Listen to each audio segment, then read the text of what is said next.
Bonjour à tous. Aujourd'hui, une autre histoire de l'épopée islamique, et une fois n'est pas coutume, nous allons parler des agissements et des mœurs singulières du meilleur des hommes et prophètes de l'islam, j'ai nommé Mohammed Rasulallah.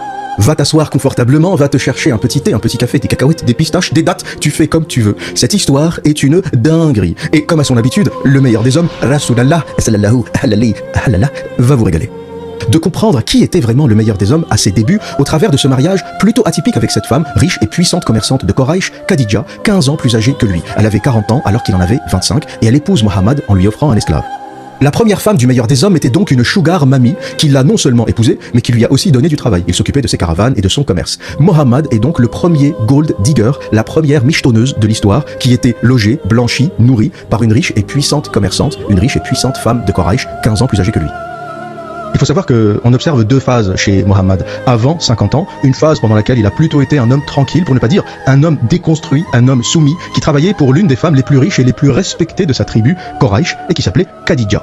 Et il y a la phase après 50 ans, donc après la mort de Khadija, où il commence à enchaîner les conquêtes et à baiser tout ce qui bouge. Et à la mort de Khadija que Mohammed, l'homme déconstruit, quasiment féminisé jusque-là, qui travaillait pour sa femme, cette commerçante riche, puissante, respectée par sa tribu. Question des relations homme-femme en islam touche à beaucoup de sujets controversés. La pédophilie au travers du cas de Aïcha, l'esclavage au travers du cas de Marie la Copte, la fourberie et le cas de Zainab, la femme de son fils adoptif que Mohammed lui a volé, et la barbarie par le cas de Safiya, dont Mohammed a égorgé toute la famille avant de la violer et plus tard de l'épouser. Nous allons aborder la question de Aïcha, qui est déjà suffisamment dense et importante pour être traitée séparément.